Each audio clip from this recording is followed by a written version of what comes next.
इयत्ता 10वीं मराठी। बच्चों, इस वीडियो में हम एक मराठी का पोयम पढ़ने जा रहे हैं, एक कविता, हिरवगार झाडासारखं। कवि का नाम है जॉर्ज लोपिस। 1950 ते 2005। उनका जन्म 1950 1950 और मृत्यु 2005 2005। अत्यंत संवेदनशील कवि, उनके बारे में जो परिचय दिया हुआ है वो एक अत्यंत संवेदनशील कवि। अत्यंत मीन्स बहुत ही ज़्यादा, संवेदनशील मतलब सेंसिटिव, भावुक, बहुत ही ज़्यादा एक सेन्सिटिव्ह कवी थे वो। सत्यकथा या अंगातून त्यांच्या काही कविता प्रसिद्ध झाल्या आहेत। प्रसिद्ध मीन्स फेमस। सत्यकथा नाम का जो पीरियोडिकल है, उनके थ्रू, उस पीरियोडिकल के थ्रू इनका बहुत सारा कविता फेमस हो गया है। रक्तात भिनलेल्या कविता, पूर्ण झाले आहे, हे त्यांचे कविता संग्रह प्रसिद्ध आहेत। दो कविता संग्रह का नाम यहाँ पर दिया है, एक रक्तात भिनलेल्या कविता, दूसरा पूर्ण झाले आहे। ये दोनों उनके बहुत ही फेमस हो गया हुआ कविता संग्रह है। और हमारा जो कविता है हिरवगार झाडासारखं, वो पूर्ण झाले आहे नाम का कविता संग्रह से निकाला गया है। झाडाची सहनशीलता, झाड़ के बारे में इसके अंदर लिखा हुआ है। झाड़ का सहनशीलता, सहनशीलता मतलब टॉलरेबिलिटी, सहन करने का जो क्षमता है उसे सहनशीलता कहते हैं। दातृत्व, दातृत्व यानी जेनरोसिटी, कुछ अपने लिए मांगे बिना किसी के लिए कुछ देना, उसे जेनरोसिटी या फिर दातृत्व कहते हैं।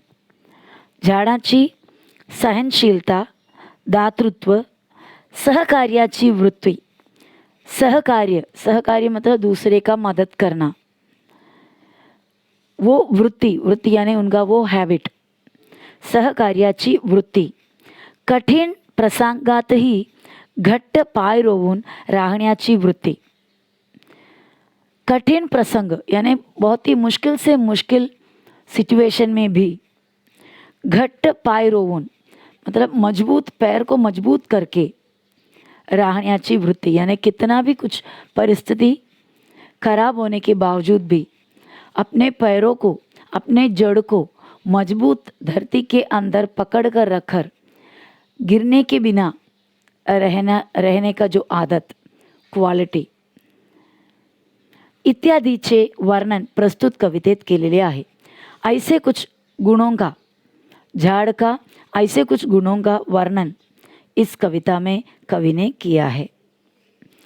आनंदी जीवन जगण्यासाठी हे सर्व गुण आपल्या अंगी बाळगावेत। आनंदी जीवन जगण्यासाठी मीन्स आनंद यानी खुश, आनंदी यानी खुशी भरा हुआ एक जीवन जीने के लिए हे सर्व गुण, झाड़ का जो ऊपर बताया हुआ जितने भी गुण हैं वो सभी क्वालिटी को अपने आपल्या अंगी बाळगावेत, मतलब अपने अंदर, अपने अंग में क्या करना चाहिए, हमें अपनाना चाहिए। वो सभी गुण को अपने अंदर हमें भी, इंसान को भी अपनाना चाहिए। झाडासारखे हिरवेगार ताजे प्रफुल्लित राहावे। झाड़ के जैसा, झाडांसारखे मतलब झाड़ के जैसा, हिरवेगार हरा भरा रहना है और ताजे रहना है, ताजे मतलब फ्रेश रहना है। प्रफुल्लित राहावे, प्रफुल्लित यानी आनंदित राहावे, खुश राहावे, ऐसा संदेश प्रस्तुत कवितेत दिला है। ऐसा बहुत ही मूल्यवान एक संदेश, एक मैसेज हमें इस कविता के ज़रिए झाड़ का जो एग्जाम्पल देकर हमें बताया गया है। ये कविता बहुत ही सुंदर और हमें एक अच्छा संदेश, अच्छा एक सीख देने वाला कविता है। झाड बसते ध्यानस्थ ऋषीसारखं मौन व्रत, मौन व्रत धारण करून तपश्चर्या करत। झाड़ बसते, झाड़ बैठा है। ध्यानस्थ, ध्यानस्थ यानी मेडिटेशन में, पूरे ध्यान में। डोळे मिटून एकाग्र चित्त, मतलब आंख बंद करके पूरे मन को एकाग्रता से कंसंट्रेशन करके बैठे हुए हैं। किसके जैसे? ऋषि सार्थ। ऋषि, पुराना ज़माने में आपने भी सुना होगा कि बहुत सारे ऋषि लोग होते थे जो तपश्चर्या करते, पहाड़ों वगैरह ऊपर जंगल में जाकर आंखें बंद कर पूरे एकाग्र चित्त होकर एकाग्रता से, एकाग्र मन से भगवान पर पूरे दृष्टि को लगाते हुए शांत सालों साल बैठकर मेडिटेशन करते हैं, यानी कि तपश्चर्या करते हैं। इसी तपश्चर्या करने वाले ऋषि के जैसा मौन व्रत धारण करून, मौन व्रत मतलब न बोलण्याचा वसा, कुछ नहीं बोलने का कसम खाकर, वो व्रत का वक्त पूरा खत्म होने तक जबान से, मुंह से कुछ भी ना बोलते हुए तपश्चर्या करने के जैसा कौन बैठे हैं? झाड़। एक ऋषि की तरह मौन व्रत धारण करके झाड़ तपश्चर्या करते बैठे हैं। पक्षी झाडांचं कुणीच नसतात, तरीही झाड त्यांचं असतं. पक्षी झाडाचे कुणीच नसतात, पक्षी चिड़िया झाड़ का कोई नहीं लगता, तरीही फिर भी झाड़ त्यांचं असतं, झाड़ उसका होता है। पक्षी का झाड़ के साथ कोई संबंध नहीं, फिर भी झाड़ पक्षी का है। झाड़ के पूरे इस्तेमाल पक्षी करते हैं, झाड़ में अपने घोंसला बनाते हैं, झाड़ में आए हुए फल को वो खाते हैं। तो पक्षी झाड़ का कोई नहीं होते हुए भी झाड़ पक्षी का है। मुलावर घाव घातला तरी झाड़ मुकाट सहन करते। मुलावर मतलब मूल, रूट, झाड़ के रूट में भी घाव घातला मतलब कोई हथियार से जोर का मारना, हथियार से मार के उसको चोट पहुंचाना, तो उसके रूट की तरफ, रूट पर अगर कोई हथियार से मार दिए तो भी तरी झाड़ मुकाट सहन करते। मुकाट यानी चुपचाप शांत होकर बिना कोई कंप्लेंट के सहन करते। झाडाच्या पानावरून वहीच्या पानावर अलगद उतरतात दवाचे टपोरे थेंब। कवि कह रहा है, झाडाच्या पानावरून, पान यानी पत्ता, झाड़ के पत्ते से वहीच्या पानावर धीरे धीरे, अलगद यानी धीरे धीरे, हळूहळू उतरतात दवांचे दवबिंदू, दव यानी ड्यू ड्रॉप्स, टपोरे गोल गोल, टपोरे यानी राउंड गोल गोल, थेंब यानी बूंद।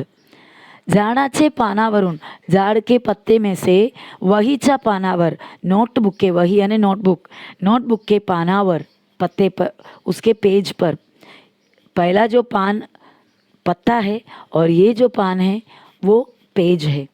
तो झाड़ के पत्ते में से हळूहळू अलगद उतर रहा है दवाचे टपोरे थेंब, मतलब ड्यू ड्रॉप्स। कहने का मतलब ये है, झाड़ के पत्ते पे जब ड्यू ड्रॉप्स को कवि देखते हैं तो कवि के मन में पोएट्री, कविता लिखने का दिल आता है और वो अपने नोटबुक के पत्तों पर उस दवबिंदु को उतारते हैं, मतलब उस दवबिंदु के बारे में कविता लिखते हैं। झाडाकडे टक लावून पाहिलं तर शरीरभर विरघळतो हिरवा रंग। झाडाकडे टक लावून पाहिलं मतलब एक ही नज़र, फिक्स नज़र से अगर झाड़ की तरफ देखते रहोगे तो शरीर भर मतलब हमारे पूरे शरीर में, विरघळतो मतलब स्प्रेड होता है, फैलता है हिरवा रंग। झाड़ के हिरवा रंग, हरे रंग हमारे पूरे शरीर में, मन में फैल जाता है अगर झाड़ को एक टक हम देखते रहोगे तो। झाडाकडे टक लावून पाहिलं तर शरीरभर विरघळतो हिरवा रंग। रक्त होते क्षणभर हिरवेगार। रक्त यानी खून, हमारे अंदर दौड़ने वाला जो खून है वो क्षण भर यानी पल भर में हिरवेगार हो जाता है, यानी झाड़ का हरा रंग हमारे रक्त में मिल जाते हैं. आयुष्य होतं नुकत्याच खुडलेल्या फुलासारखं टवटवीत. आयुष्य होतं यानी जीवन हो जाता है नुकत्याच यानी अभी अभी, रिसेंटली, खुडलेल्या तोड़ा हुआ फुलासारखं, फूल के जैसा, टवटवीत, टवटवीत यानी बहुत ही फ्रेश, ताज़ा. हमारे जीवन, जब झाड़ को एकटक हम देखते रहोगे तो हमारे अंदर, हमारे मन और तन में, हमारे रक्त में वो हिरवेगार मतलब वो हरा हरा रंग फैल जाते हैं, हमारे रक्त हो जाते हैं हिरवेगार. आयुष्य होतं, इससे क्या होगा, हमारा जीवन अभी अभी तोड़े हुए, अभी अभी प्लकिंग किए हुए फुलासारखं, फूल के जैसा फ्रेश हो जाता है हमारा जीवन. झाडाचे बाहू सरसावलेले असतात. झाडाचे बाहू, झाड़ के बाहू मतलब हाथ, झाडाचे हाथ, झाड़ के हाथ, सरसावलेले यानी आगे बढ़ाया हुआ है, फैलाया हुआ है. झाड़ अपने हाथों को अपनी तरफ फैलाया है. मुसाफिरांना कवेत घेण्यासाठी, किस लिए झाड़ अपने हाथों को फैलाया है? मुसाफिरांना, मुसाफिर लोगों को, यात्री लोगों को, रास्ते से जाने आने वाले यात्री लोगों को कवेत घेण्यासाठी, आलिंगन करण्यासाठी, अपने सीने से लगाने के लिए. कवेत घेणे मतलब अपने सीने से लगाना, एम्ब्रेस करने के लिए, आलिंगन करने के लिए या अपने पास लेने के लिए झाड़ अपने हाथों को फैला कर रखे हुए हैं. जो कोई भी थके हारे जो मुसाफिर लोग हैं आ सकते हैं और आराम कर सकते हैं झाड़ के छाव में. पानझडीनंतर झाड पुन्हा नवीन वस्त्र धारण करतं. नवरीसारखं, नवरी यानी दुल्हन, नव्या नवरीसारखं मतलब नई नवेली दुल्हन की जैसा. झाड़ पानझडीनंतर यानी पतझड़ के मौसम में पूरे पत्ते झाड़ का गिर जाते हैं, तो पतझड़ के मौसम के बाद पुनः फिर से नवीन वस्त्र, नए पत्ते, नए कपड़े धारण करते, यानी नए नए बहुत ही कोमल पत्ता झाड़ पर आते हैं. जैसे कि नई नवेली दुल्हन नए नए कपड़े पहनते हैं. पानझडीनंतर झाड पुन्हा नवीन वस्त्र धारण करतं, नव्या नवरीसारखं.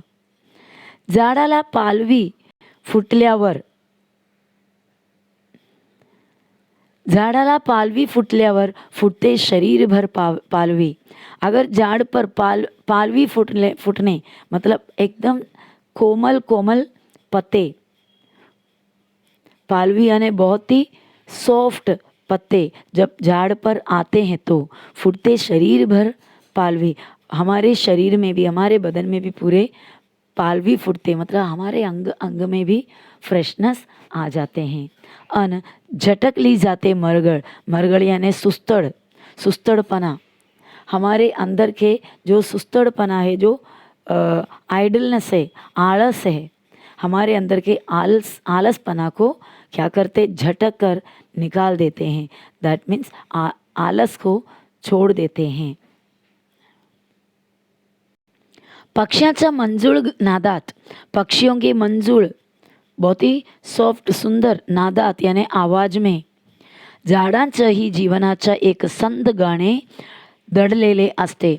झाड़ का भी जीवन का एक संध गाने यानी वेरी स्लो एंड जेंटल, एक मंद बहुत ही सुंदर एक गाने दडलेले असते मतलब छुपे हुए हैं.